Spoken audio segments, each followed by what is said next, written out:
oh my God, you are really a creator of your own space. To this day, don't really know where I want to be. I wasn't like aspirational, I'm gonna make my mark, I'm gonna be the leader of the gang or something. I was more like a quiet one. I was very well behaved. I was, non-confrontational. At age 6, I started playing the piano because it was an amazing instrument and it made me feel happy somehow. I think it's hard for a lot of people to imagine what it could be like to grow up in a communist country. I remember being 4 years old and my grandmother would always take me to the market and we would wait in line for some produce or bread. And you would wait for 2-3 hours. And by the end of those 2-3 hours, you might end up there and not getting anything because everything was gone, and you'd walk home having spent 4 hours waiting. It is some sort of a past life. Like it's 20 years ago. That's kind of where all of that sits. We've never gotten this much and such good press. So it's kind of like strange almost to be like, wait, what is this? The power of nostalgia? Or in our own analysis, we've become much more chill.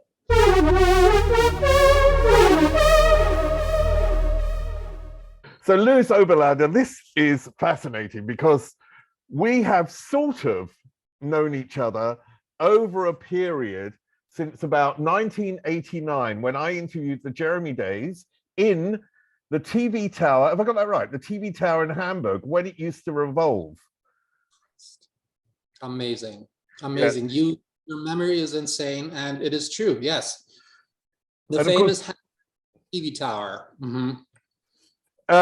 Okay, the reason that I wanted to interview you, I know people often interview Dirk when it comes to the Jeremy Days, but I wanted to interview you because I think your life is a fascinating journey of different choices along the way that has always interested me. And I've always sort of followed you on Facebook, and we've had contact over the years. Right. And I find your story really interesting. So I'm going to do the whole story, and I want to go back. You were born in Sofia in Bulgaria, and your mother came to Hamburg when you were 5. What sort of life, I mean, I'm sure you've talked to your mother about it at some point in your life. What sort of life did she have in Bulgaria, and why did she make that choice? Wow, that's a really good question. Well, I think it's hard for a lot of people to imagine what it could be like to grow up in a communist country.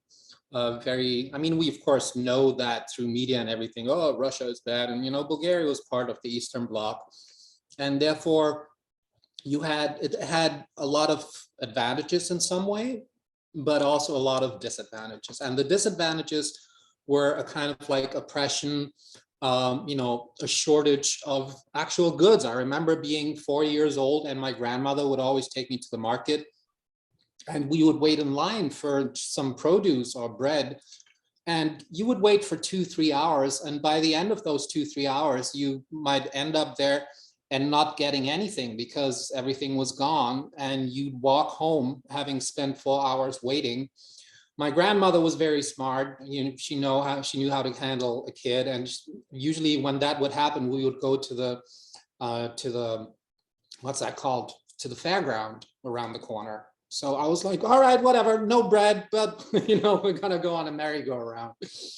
So yeah, but I think for my mother, it was the idea of what would the future look like for herself and for me as a kid, growing up. And then there's also that other element where simply she fell in love with my father, with my stepfather, who was from Hamburg, and therefore they made that move. And I arrived in Hamburg, and it was a very, very strange time for me because I was, I didn't speak any German in the beginning, of course, and the weather was just shit. I mean, that's been sort of like a red thread. I know it's too banal almost, but the weather in Hamburg is a thing of its own. But I was very lonely as a kid. I felt like I didn't belong. I think I was faced with some sort of, uprooting of sorts. My grandmother, who raised me for 2 years, stayed in Sofia. I missed her a lot. Yeah, so. Okay, I want to come to that in a second, but you mentioned there were disadvantages and advantages about living in a communist country. What were the advantages then? I think, a lot of people from Eastern Germany probably have, the former Eastern Germany, they have voiced that as well, that you kind of have been looked after in some way. So there's, institutional, kindergartens, there's work. You can't afford the luxury of capitalism. You can't get a new iWatch or, or any of those devices, but the bare basics are kind of covered. I know, I mean, this is probably too long of a conversation, whether it's really all shiny and wonderful, but there has been some sort of nostalgia about people from the East going like, wow, man, the West is a rat race of sorts, and I'm not sure I'm cut out for that. And then they start harking back to the good old days and whatever times, I'd say those are the event. I think, I revisited Bulgaria. I went to Bulgaria. I keep going to Bulgaria up until it was like 12, 13 years old. And then there was a long break, and I revisited at the end of my 20s. And I was very worried, meeting my family, coming from the West, that kid from the West. And I was expecting poverty and, and awkwardness. And I realized that Bulgaria in particular was a very rich country. And by that, I mean, you didn't feel that former communist, horribleness of sorts. It's a culturally rich country, because when there is no money, and people experience that, I guess, all over the world, when they go to poor countries, they see a lot of spirit, like high spirits of sorts, because there's music, there's love, there's family, which are all values that we all know they are free. They don't cost anything. And people engage in that and make that a thing in lieu of, items, things, stuff. How did your birth father react to you being taken to another country? I presume your birth father was alive and he stayed in Bulgaria. So yeah. What was the relationship with him because of this? He is still alive, and he remarried, got another kid, my half sister, and it's funny. I never really wondered, and I actually never asked him. All I knew was that he was okay. He thought I was in good hands. He knew my stepfather was a very loving and wonderful man. He respected my mom's choice. And I think he just went on living his life. It was very, I think, unemotional and non-problematic. Also, the way I look at it, I know a lot of people, who have grappled with, divorced parents and, not being connected with their parents. I don't have a very close connection with my real father, but on visiting him again at the end of my 20s, it's funny because I don't speak Bulgarian anymore. So, I mean, I understand it. I know the phonetics. I can read the Cyrillic alphabet and all of that, but I don't speak it fluently. So there was my half sister who kind of had to translate from Spanish English that we would sort of talk to Bulgarian. But, you meet your parent and you just hug, and there's warmth. And there was a wonderful scene at the dinner table at some point when we were all, they serve little items, and then I grabbed the onions and I eat them like raw onions. And then he just said, like, look, he's my son. He eats raw onions. That's the sign of a man in Bulgaria. It's fantastic.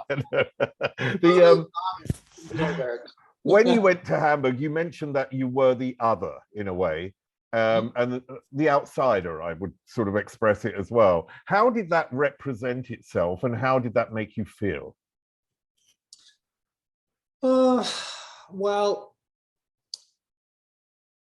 I would say, I mean, the funny thing is like, how does it make you feel is a two-sided question, because it's how did it make me feel in that moment? What do I remember from the actual feeling, and how do I analyze it now? So that's always kind of tricky to make that distinction. But I would say at that point, being the outsider, I had a really funny name, a strange name to a lot of Germans. It's Krasimir Bakalov. Krasimir. No one can pronounce that name in German. It's like, what the fuck? I don't know. This is like weird.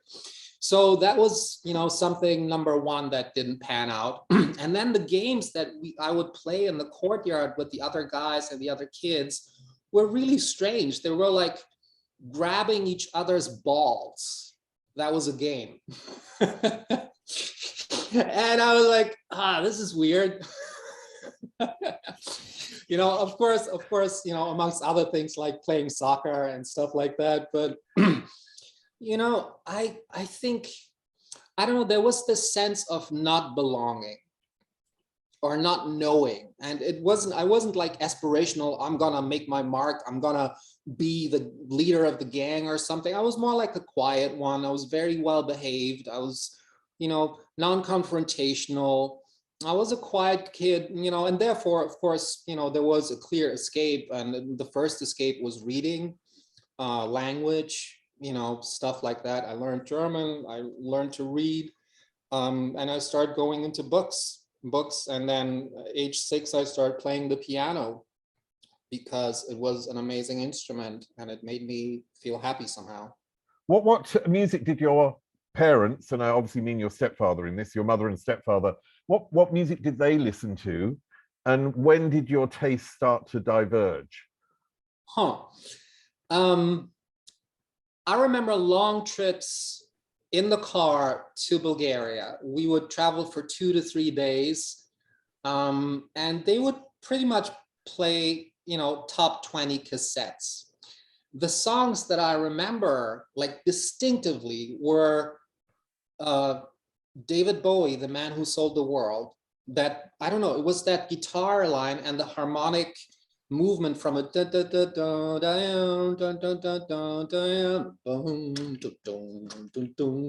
that one. It always made me feel some way. And then songs by Neil Diamond, and just, it was pretty much mainstream pop that we would listen to. They didn't have a distinctive, oh, this is what we love.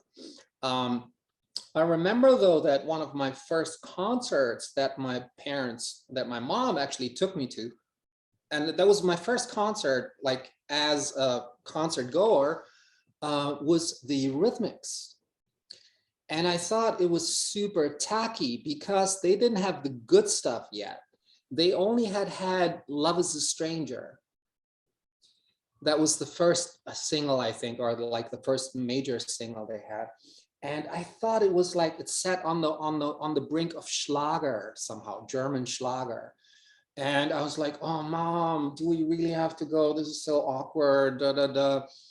Little did I know how advanced my mom was, because of course, Eurythmics turned out to be, a major force in the 80s. And I did love, a lot of their songs, and I did absolutely adore Annie Lennox. But my own musical taste, it pretty much started to diverge from my parents' mainstream taste, I think, with Prince, and Todd Rundgren, and of course a major force were the Beach Boys, because I had a notebook, a sheet book that had pet sounds for piano. And it was funny because I was playing classical music, Bach, Mozart, etc., and I would play the Beach Boys, and I realized there was a semblance of sorts in chord progression and melody creation. And my God, I mean, the Beach Boys, I think, ultimately opened up a huge universe for me, and in many ways. One of them, of course, the idea of the Californian dream, basically just sunshine, good times, a life that is on the polar opposite of Life in Hamburg, which I at that point did not like too much, right? And the other part, of course, was Brian Wilson's genius, who was, that I remember listening to that song, and I was probably around 10 years old. I guess I just wasn't made for these times by the Beach Boys. It's a beautiful, slow song, very moody, very, emotional. And I did not know what the words meant because I didn't speak English then. I knew exactly what he said. And, later on, once I, of course, spoke English, and I was like, oh my God, I really guess I just wasn't made for these times. There's so many things that I'm not d'accord with at 10 or 12 years old. And, that's kind of been an ongoing thing with my life. We'll probably get to that later on, but there is definitely an element, an escapist element that music delivered for me. And also an explorational nerdiness. I mean, you mentioned that sort of that music was an escape. You mentioned the man who sold the world, Bowie. Bowie, for me, represented the other, the outsider, the alien. And he, for me, as a teenager, was a way out of my life that I sort of hated as a teenager. That might be unfair to my mother at that time, but it was a sort of way outside of my life. I wanted to get the hell out, and Bowie represented what my aspiration of the society that he seemed to be in, and what he represented was where I wanted to go. It's funny that you say the Beach Boys and the representation of what they are and where you are now, which is obviously LA, California, and they must have expressed that as well. But Brian Wilson was also a perfectionist. Could you understand the perfection in his music back then, or is that something that you would grasp later? I think perfection or the perfection in music or in arts, they happen, it's nothing you can understand, I think, because ultimately I think that music is one of the last magical resorts that we have in our lives. It's that thing, the inexplicable. It does something to you and you cannot know why. I mean, scientists have tried, to dissemble, what makes a perfect song. They're not getting anywhere. You can't know, because it is, the sum of all things, as you mentioned. I mean, you attached so many things to David Bowie. I attached so many things to Prince and the Beach Boys, and therefore it's not just the music, but if the music creates this magical space, you are willing to go there, and it helps you to go there. Were you already Louis Oberländer in school? No, I was first Casimir, then Christian, and then later on became Louis Oberländer, Louis Christian Oberländer. The reason I ask that is that I've had about 6 therapists in my life, and one of them I talked to. My real name is Stephen James, and my name that I had to choose, I didn't have to choose that name, but because I wanted to join a union and there was already someone called Stephen James, I had to change it. So I chose Steve Blame, and my therapist said to me once that you adopt another personality with a change of name. How was that for you, looking back? I mean, obviously as a child you wouldn't have understood that, but looking back, were you able to adopt another personality because you could then fit in? Yes, definitely. I mean, I remember that switch from the Bulgarian name to the German name to Christian was definitely a big step, because all of a sudden it wasn't awkward. I wasn't kind of like traceable as an clearly ethnic person. That I do remember. I don't remember it having like a huge impact, though. I didn't feel like, oh my God, I'm a new person. That was definitely not the case. I think the definition of becoming a new person to yourself happens with your changing your environment more than the name, I think. I mean, for me, at least, it was. Changing the environment, living in the UK or living in New York or living here abroad and on the West Coast those are things that changed my personality. Changes of culture, not so much the name. It was a little bit of a thing, but not too much. So when did you actually start your first ever band? That was age 11 with my friend Stefan von Bagen, and we were very much into the reggae ska movement, the two-tone movement, you know, UB40, when they were actually really, really cool. I mean, it's hard for a lot of people, you know, when they know Red Red Wine and stuff like that, that the first album, you know, 11 kids meeting at the unemployment office and, you know, from all sorts of cultures and deciding to learn instruments and make music, socially charged music. I mean, socially, politically charged music, you know, about Maggie Thatcher and whoever. That stuff, we were so much into it. Madame Medusa, Tyler, amazing songs. Still to this day, I just listened to it the other day and I'm like, oh my God, this is so good. You know, anything from UB40, The Beat, Selecta, you know, of course, Madness, blah, blah, blah. But yeah, but age 11 and The Police were great. You know, they were also, oh my God, amazing stuff. So yeah, that was my first band. And we actually got a first show, a first concert in front of 1,400 people in a place called Die Rampe in Großneumarkt in Hamburg. And it was, well, it was a Christian, what do you call this, like one day Christian day of sorts. So Hamburg is flooded with tourists, and that's why it was sold out, not because we played there. But you know, we had an African-American singer, and it was kind of like a novelty thing as well, because there were like 3 11 to 13-year-old kids on stage with one 18-year-old, and we were playing hardcore reggae ska. I mean, for real. And so I wish, you know, I wish we had iPhones back then, just for you know, witnessing that and rewatching that. So that was my first band.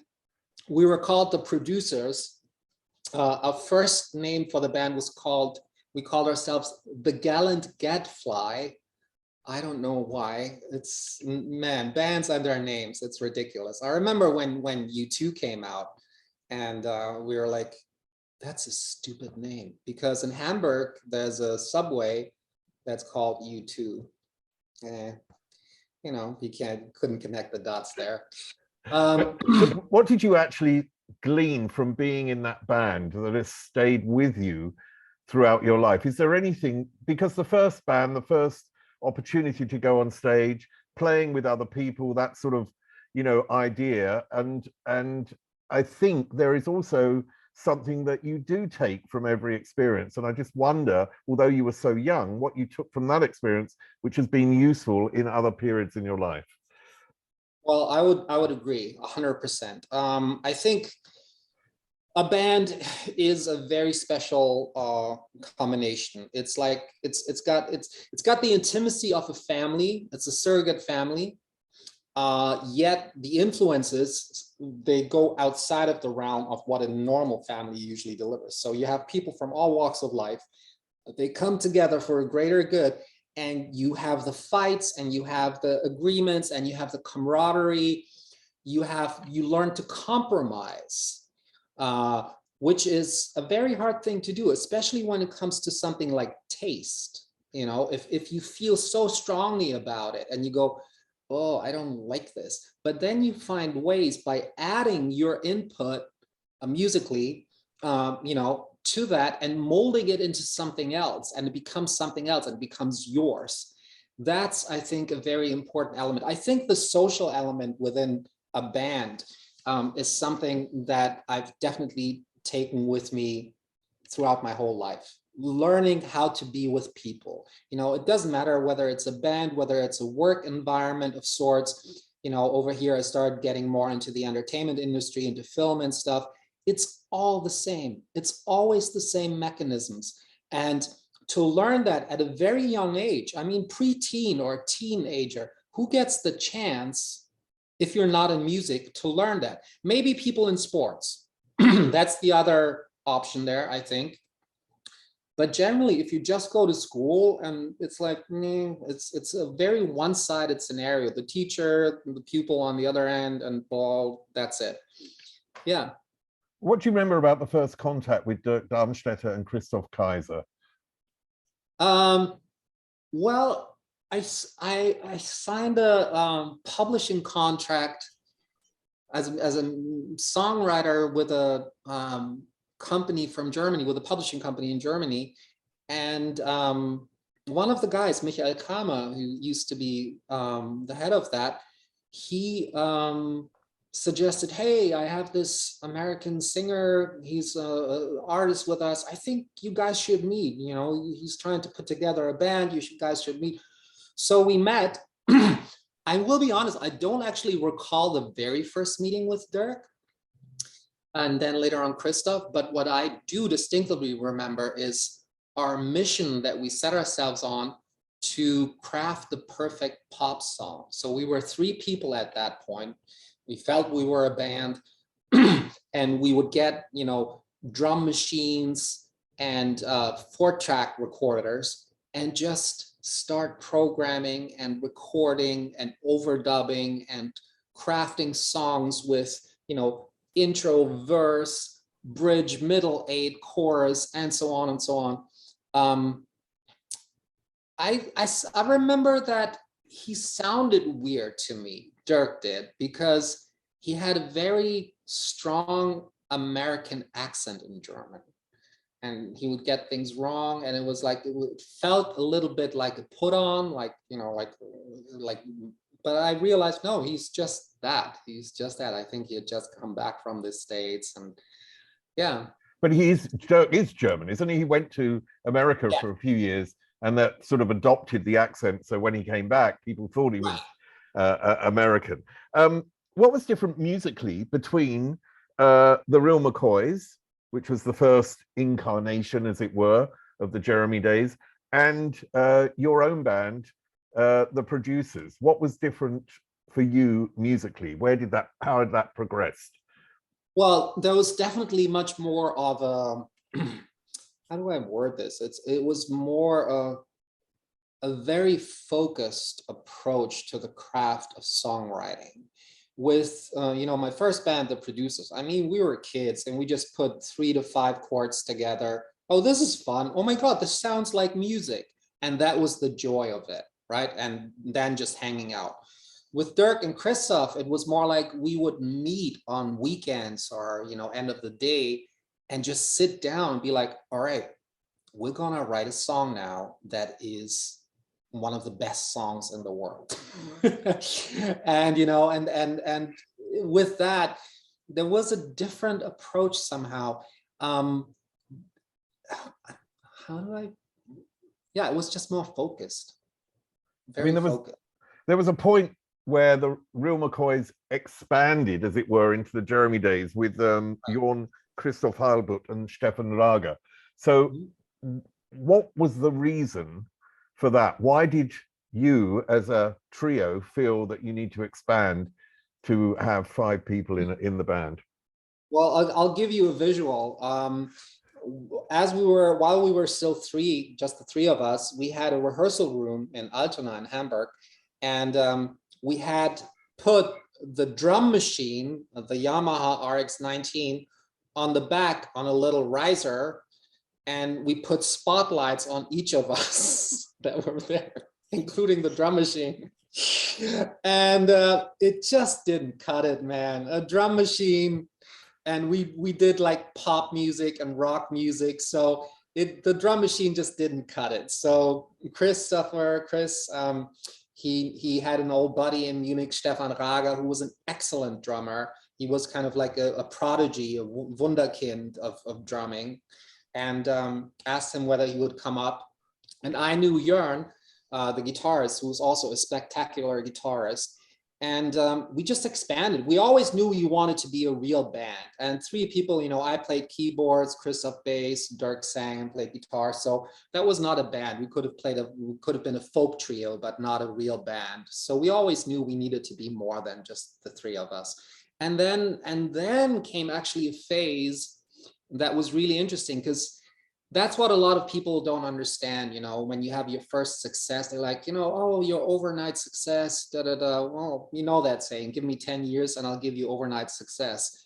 Because as we were writing songs, there was a time of roughly, I think, 1.5 to 2 years where we would just be an ice cold bunker rehearsal rooms in Hamburg, practicing, rehearsing, just playing the songs over and over again, figuring shit out, composing, all of that.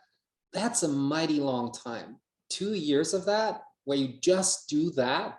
Wow. I mean, looking back, you know, I mean, nowadays, or especially here in the US, where songwriting is a craft, it's a job. You have songwriting sessions, you meet for 4 hours, and then you churn out 4 songs, and that's it. And forming a band takes a week, and you know, your first gig should be in 4 weeks. It's all so compressed and so different to how we approached it back then. I think what's interesting is that the area of record companies at that time was very much about putting in a lot of money to bands that they really believed in. And there was a high investment into you as a band. How did that make you feel at that time? And what did you feel was coming? I think, I'll be really honest with you, we had no idea that that's how the business worked. You know, we thought when we signed the record deal and you know, when we saw, you know, the cities plastered with our posters, we thought, yeah, duh, of course. They put them up there because we are so good. And you know, it was mistaken, our attitude at that point was mistaken for arrogance, when in reality it was pure naivete. It was just, we were like, well, we've been working so hard and we've been mastering actually the songwriting, so of course people will want to sell that. There was really, we did not understand the industry, I think, for the first 5 years. And we didn't care about it. I mean, that's the other element. We were like, well, who cares? People, we had managers. Alexander von Oswald was our manager. We had a record company. Tim Renner was, you know, the A&R. So we didn't have any, we stayed away from that stuff.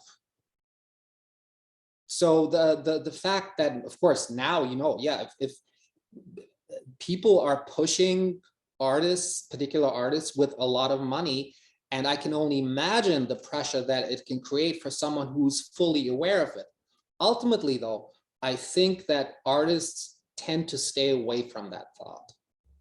Yeah, okay, you can say that they stay away from it, but you went to London and you work with, you know, 2 of the biggest producers at that time, Clive Langer and Alan Stanley, who had worked with Elvis Costello, who had worked with Bowie and Jagger and Lloyd Cole. So that must have given you a sort of feeling like, oh God, we're, you know, this is big. This is something really big. You know, no, I mean, of course, it was big. We were excited. It was more like a field trip of sorts. You know, we put all our stuff on the, whatever it was, Queen Mary, you know, in a truck and traveled over there and lived in Notting Hill. But the thing is, once we were in the studio, of course, we knew who those people were because we chose them, right? We wanted to work with them, but not so much for the status, but the people they had worked with, and for the first time feeling that we are on a playing field that is ours. Not saying that we are as experienced or as good as Clive and Alan at that point, but you know, you want to rise to the occasion. You want to work with people who are exceptional. And that was a time, because Germany at that point,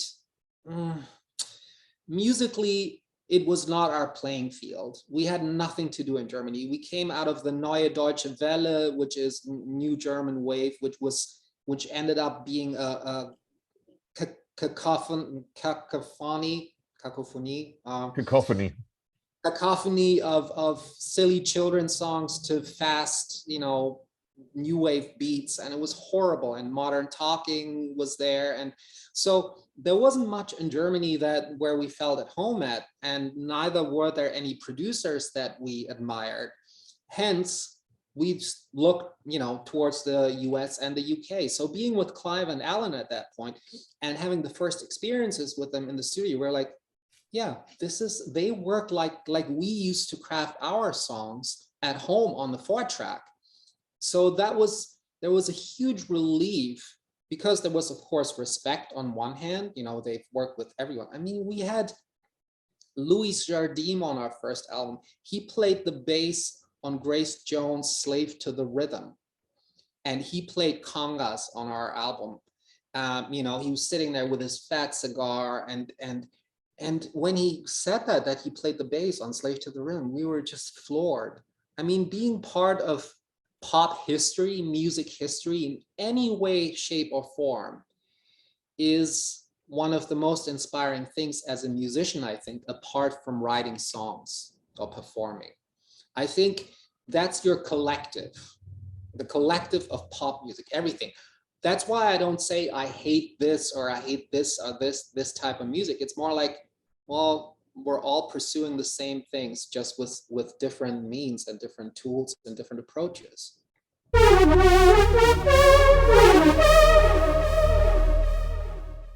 What was really interesting then was that the first single that you released wasn't really a success, but the second single, which came out the year of the album, Brand New Toy, was a very big success. It was played on MTV Europe. You did feel like an international band, and as you said, you didn't feel like a band that you could identify instantly. Oh, they come from Germany. You just felt like you were international in every way. What, at that point, I presume that the relationships in the band were working well. You were really on a high, and you all must have felt this is really going somewhere. Can you describe to me how that feeling was at that period? Yeah. It was, the moment we realized this is going well had much less to do with the chart entry and the success of Brand New Toy, because we almost missed that one, because we were, while that happened in Germany, we were so focused on the UK, we started living there, we didn't really get the whole success part in Germany, but what we felt was like, so now we can do this. We're planning the second album. It's also gonna be with Clive and Alan again as producers. That was the moment when we were like, we can do this forever and ever and ever. We're gonna make 30 albums. And, that was a total high when you get to actually do what you want to do. The success in regards to, chart entry and stuff like that, that was we were in Hafenklang Studios in Germany, which was our studio that we rented at that point. And we got the news, you're on position number 11 in the German single charts. And, we had champagne there and we drank some champagne. And then like an hour after that, it was like, all right, let's go back in the room and continue rehearsing. I mean,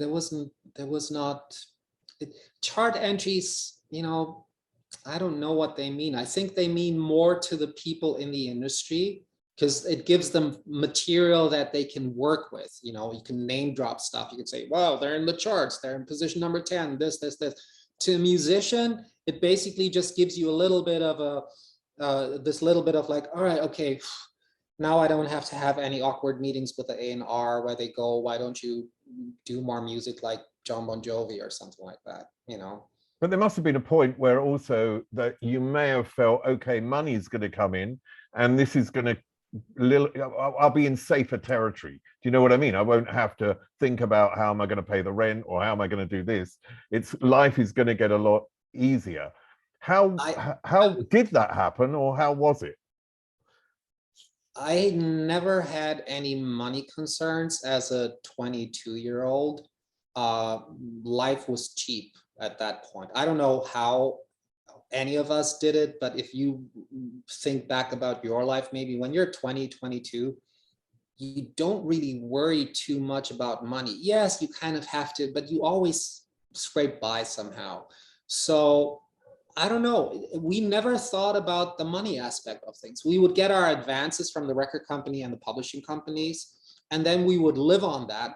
Our manager took care of, you know, oh yeah, you 5 guys are gonna stay in that house in Islington now for the next year and a half. And we're like, all right, cool, awesome house, old Victorian thing, nothing fancy, nothing, you know, we didn't have fancy stuff. We were never into fancy stuff, be it cars or drugs or any of that shit. Like, we were a very humble, non-rock and roll band, so to speak. Highly boring to some extent. Even our tour manager, Michael Dever, he probably at that point he wanted to spoil us and make us like real rock band. He gave up after a month or so. So how was that experience in London, and how do you think that sort of also added to a change in your perspective? Because you've lived in so many places and you've moved around so much. I just wondered if what influence London gave you.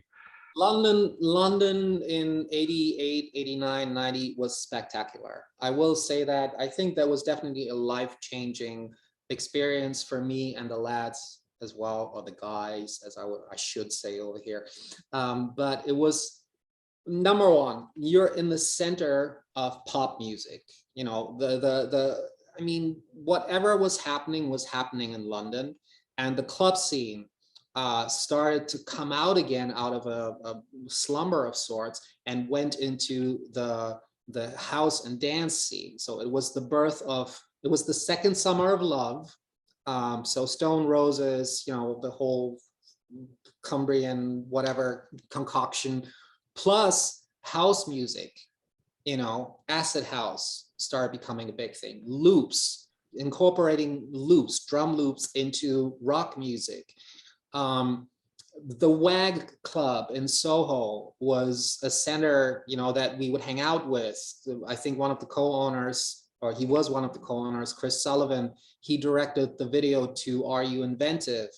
You know, and he was this quirky personality, and you know, we were Nini Cherry, you know, East Coast Studios, all of those, Matt Johnson, all of that became part of our life all of a sudden, you know, and we thought that is spectacular. So that is something that was so much more exciting than here's another 20 grand that you guys can live off for the next 2 months, you know, that completely uncorrelated. Like, being in London and having that experience and access to the music and the vibe and pop culture was spectacular. And, you know, just, I don't know, the whole thing, the style council-ish, like you hang out at, you know, a cafe, you get a haircut afterwards. And it was just a time that I get very nostalgic about. It was definitely a once in a lifetime kind of thing, I would say. You mentioned Chris Sullivan. Of course, he had that brilliant band Blue Rondo a la Turk, which was one of my favorite records. I just want to say that. This success of the band allowed the band to continue for quite a few years, and over I think it was 5 albums. They were progressively, or you know, towards the end, less successful, let's say. How did then the relationships between the band members change, and were you still as enthusiastic at the end of that period as you were at the beginning? Well, that's a clear no. I mean, let's say the relationship deteriorated because we were 5 very strong musical minds. And that was a great concoction for the first album and the second album. Under the guidance of Clive and Alan, and also the novelty of it and our ways of still coming from the same background and going into the similar direction, that worked for the first 2 albums. Album 3, 4, 5 became very frazzled. I mean, we had so many different inputs. It started going from, all right, we're here in the center and this is what we can all agree on, to, well, I'm over here, I want to do, like, I was, for example, into dance music. I got hooked on house and like, I was all about electronica and house. And then you had someone like Dirk or Jörn who were all about, you know, acoustic music on the far end. So that created so much tension. Also, another thing, as you start forming your personality in your early 20s, mid 20s, it became about ego, something that was not really there in the first two albums. But from there on, it became like, whose songs are we gonna put on this album? So we had three main songwriters, Dirk, Christof, and me. And Jörn sometimes would write a song, and Steve also sometimes would write a song. But the three songwriters of us, it became very much of a struggle. And the worst moments were like when we were in a rehearsal room and writing a new song, or presenting a new song, and then someone would say, "Oh, this just sounds like modern talking." And with that, that song was dead.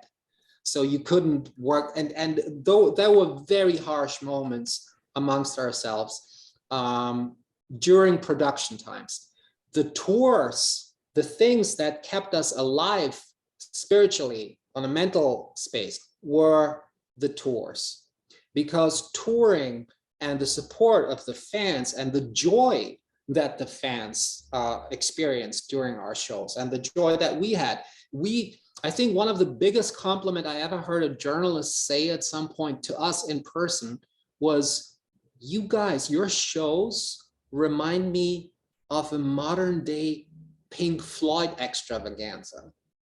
And at that point, I didn't quite know what he meant, but then I understood. It was a very celebratory, free-form exploration of a live concert.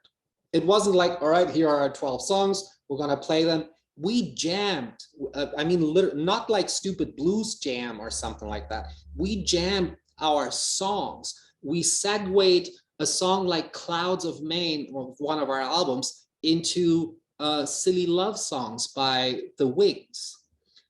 And it was impromptu, like out of nowhere. And so I think our live performances were the things that kept us sane and from jumping each other's throats, which would happen in the studio. But when the band fell apart, there must have been, I mean, okay, a band and having, you know, being with people so closely is a relationship. And any relationship, when it breaks up, is difficult for any of the parties within the relationship to deal with. How was it after the band split? How was that period for you? Because I imagine it was quite a dark period as well for everyone. Mm-hmm.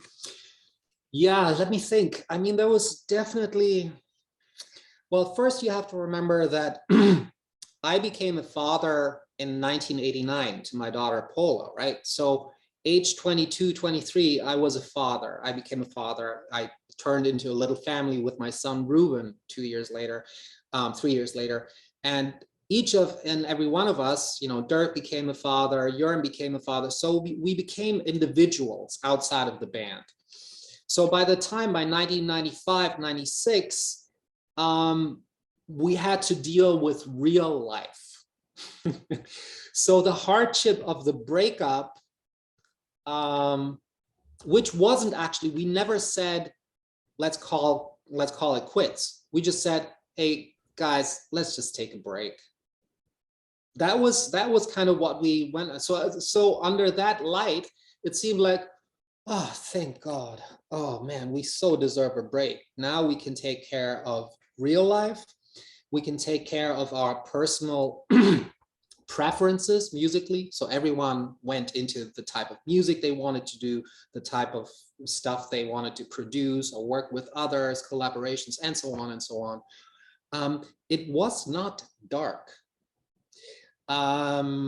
Maybe subconsciously, I don't know, I didn't do that therapy session, but maybe there was a disappointment in the guys, you know, that we pulled through almost 10 years through all sorts of challenging scenarios. And then that last bit, when we could have continued, we couldn't pull through anymore. Maybe there was a disappointment. I know you kept writing and everything, but the being in a band and doing what you were doing is a creative output.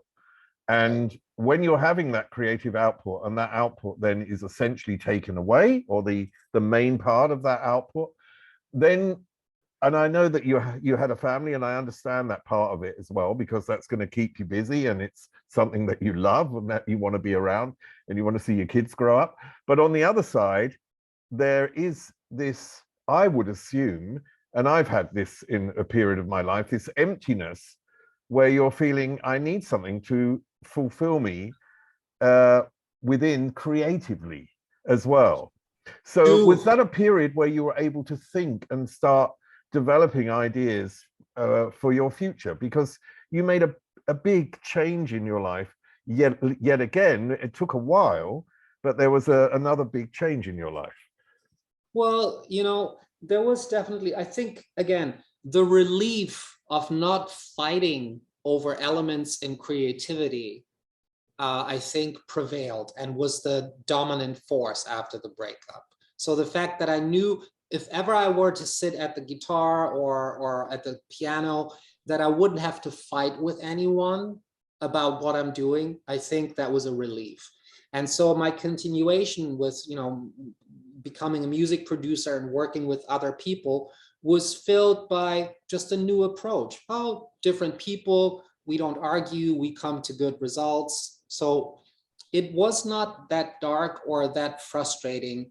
And creativity at that point was also something that I had already learned from doing, that I'd never had to worry about. It wasn't something like, I knew I might have a writer's block at some point, but I just have to sit through it, and eventually it'll start bubbling up again and I will be able to write. So it wasn't that bad, to be honest. And I think everyone in the band felt the same way. I think there was I think the relief was almost bigger than the pain. I can't speak for everyone, but everyone did actually really well continuing afterwards. So when did the former communist boy decide to go to the center of the capitalist world? I mean, I love America, and it's obviously meant as a joke, but I get it. It was a strange thing, because it was not a conscious decision at first. I basically, so 10 years after the band split up, that was the time when I felt Hamburg as a city had been sucked dry with all the creatives fleeing to Berlin. So Hamburg became a culturally very void city. And I had just moved to Berlin in 2004, trying to sort of see what Berlin is like. And I was like, oh God, it's the same shit show, just, slightly different paint, but it's very similar. It's still Hamburg, still Germany. And I said, I need a vacation. I need to get out for a while. So I went to Los Angeles for 3 weeks actually. And I arrived here because I'd never been to Los Angeles. I mean, that's the thing. So, I've lived in quite a few places, but I have not been to Los Angeles. So I went here, and it was just interesting because after 3 weeks, I realized I haven't seen shit over here. And three weeks in Los Angeles is nothing. And so I extended and I stayed here for 3 months. Well, in those 3 months, I just fell in love with the city and its people. I loved, the friendliness. I mean, all the things that I'm going to say now sound cliche. The friendliness of it, the vastness of the space, the weather. I met amazing people. I met Herb Alpert during that time. Herb Alpert became, a dear friend of mine, and someone I look up to substantially. So I don't know, the magic just started to unfold because I wanted to see the magic. It's so funny looking back now, 17 years later. where I'm like, oh my God, you are really a creator of your own space, which harks back to the escapism as a little boy growing up. I seem to really always create my own spaces. If something doesn't work for me, I create a new space. So back also to, I guess I just wasn't made for these times. I still, to this day, don't really know where I want to be.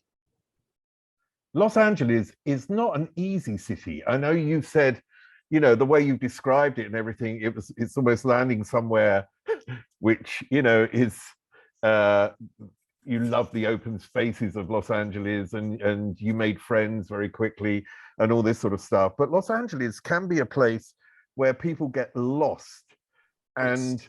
they go there. A lot of people go there. I don't know what your original vision of going there was. It was a holiday, I know, so it's different. But a lot of people go there because they dream of this golden career, and they're going to be discovered and they're going to make it.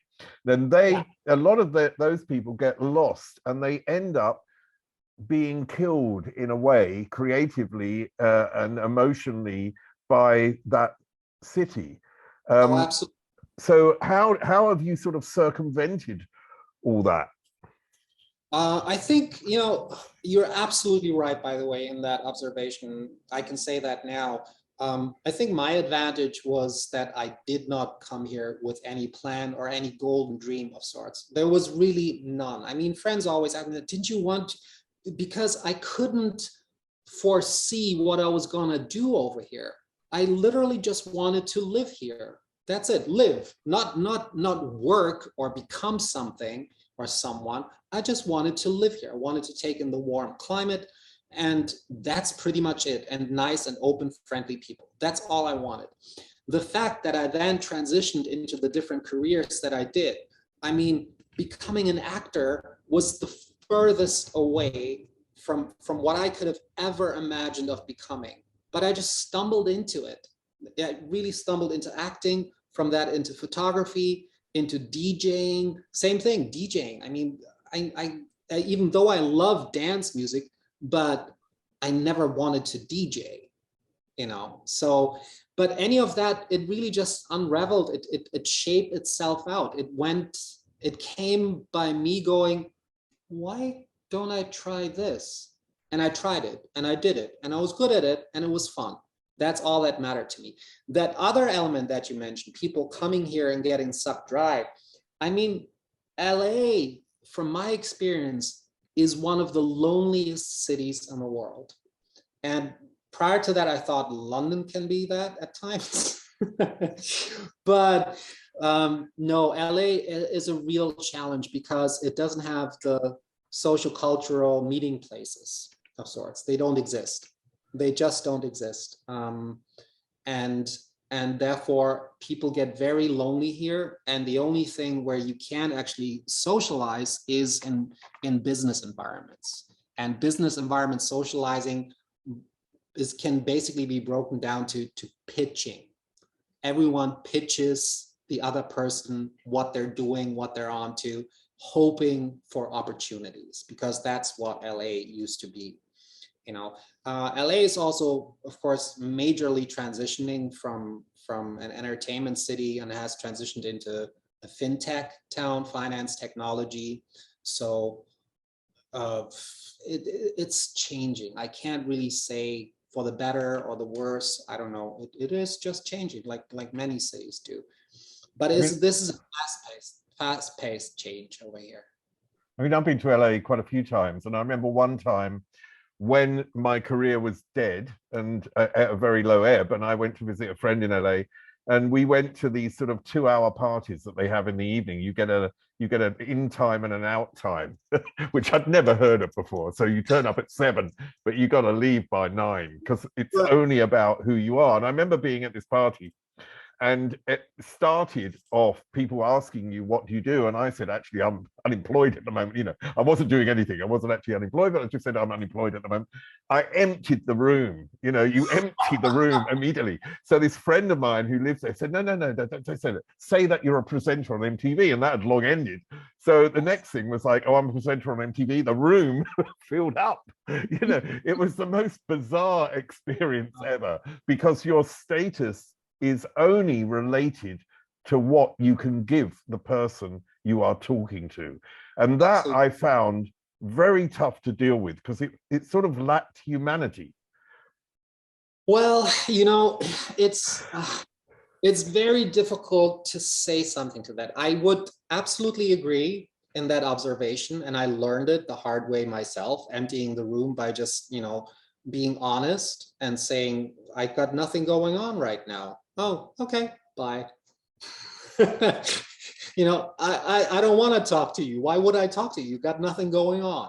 Of course, it robs you of your humanity, because, you know, now as we talk and you go, oh, I wanted to talk to you because you have such an interesting life. No one gives a fuck about your interesting life if it's not written in a script, if it's not, you know, based on a true story.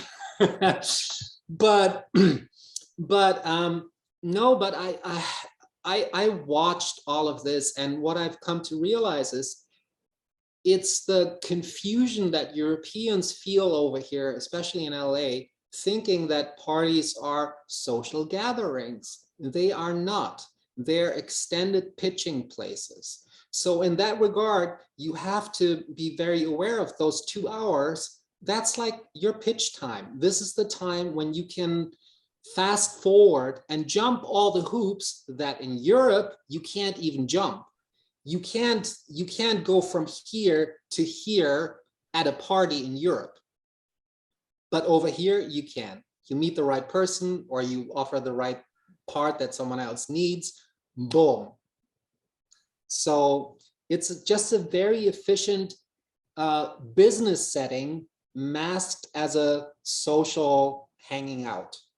I mean, you mentioned DJing, you mentioned photography, and you mentioned acting. Now, music I can see in acting, because there's a rhythm to words. There's a rhythm to how you bring something across on film. DJing, obviously, I don't need to explain that one in any sense. Photography, where is the music in photography? Is there some relation to how you perceive photography in musical terms?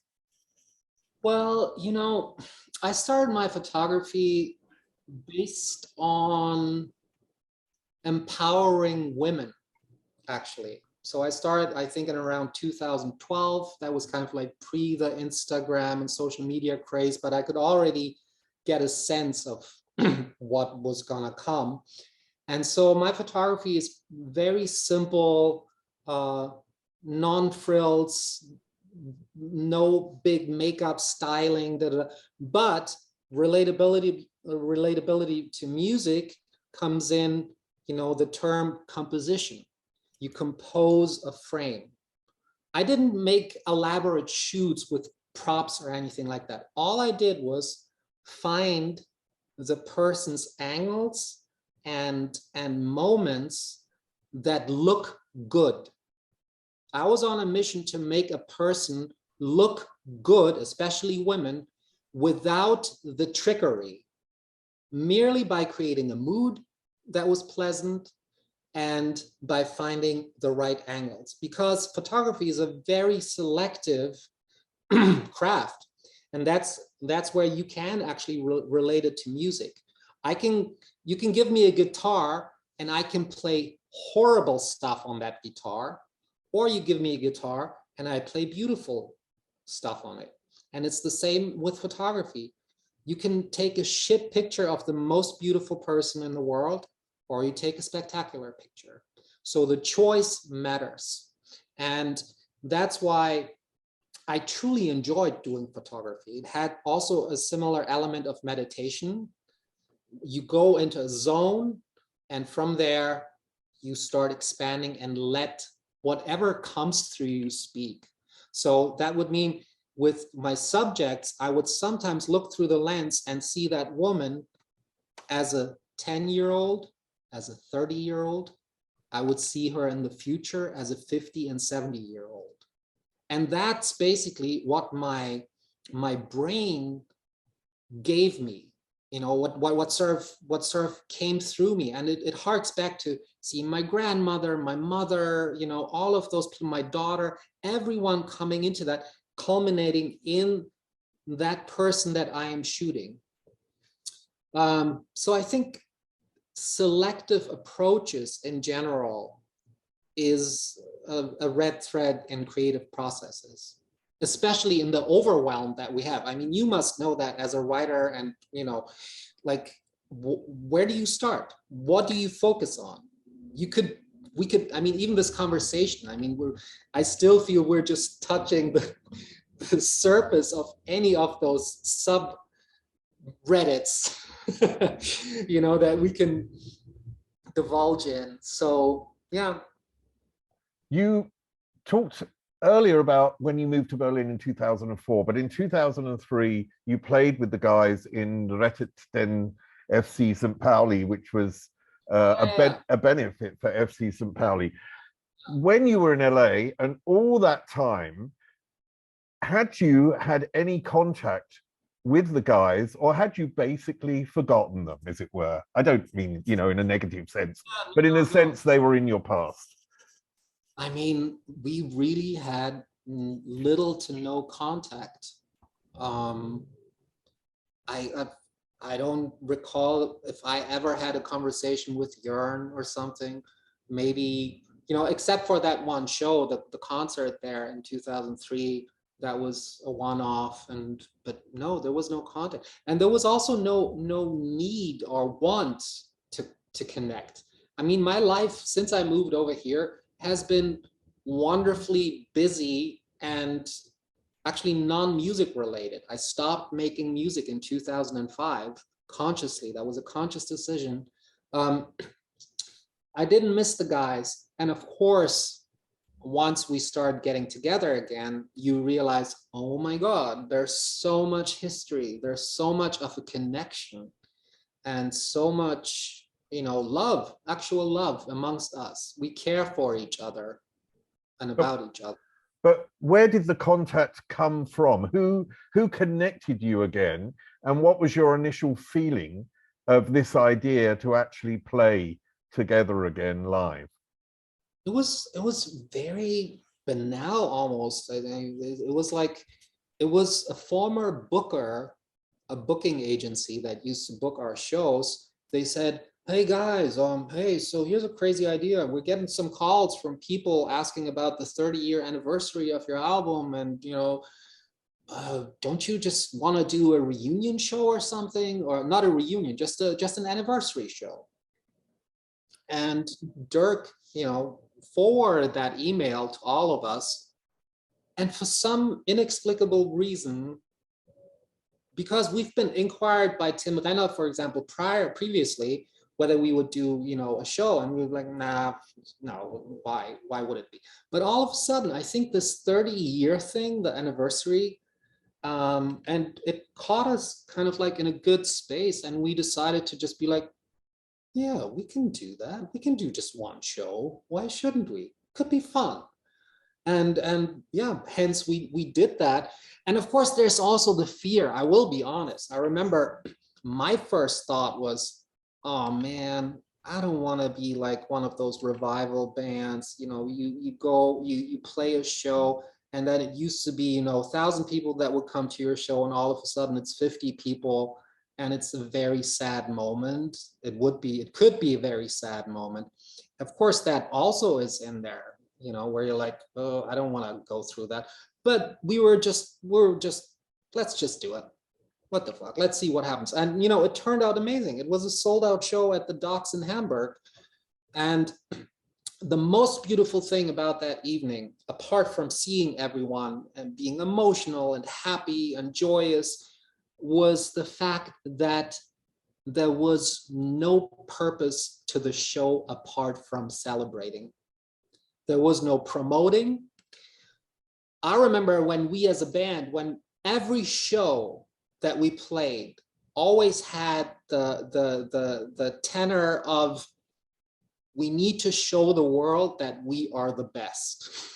We need to convince the people. The last journalist who might write for NME, he needs to know that we are the shit.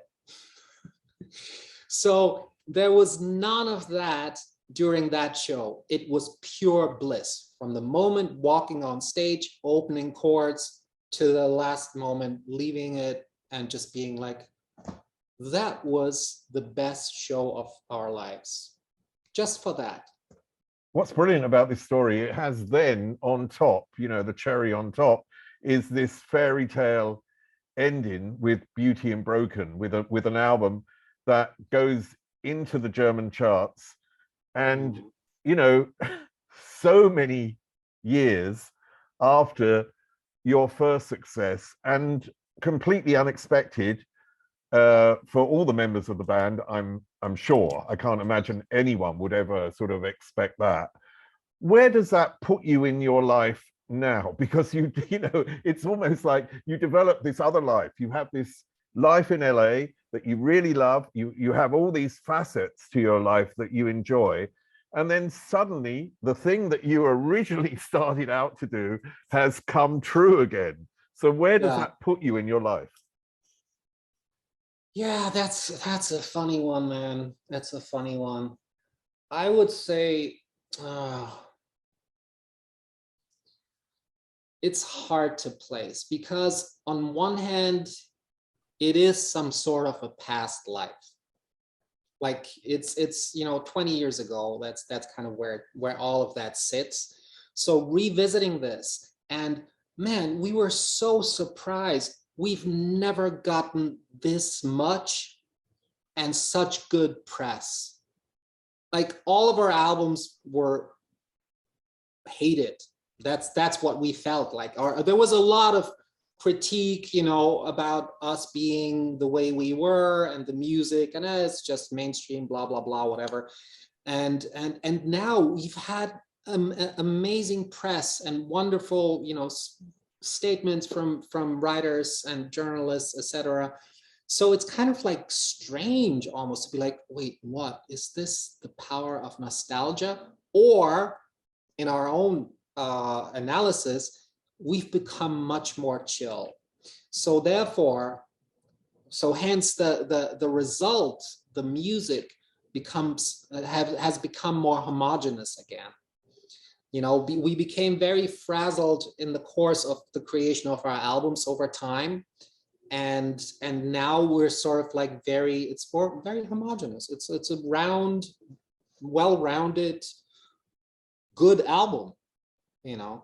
So it puts me in a strange place for several reasons. One, of course, geographically, I've been looking at 3 different flights this year, you know, 3 different long trips to Germany for all the stuff that we need to do.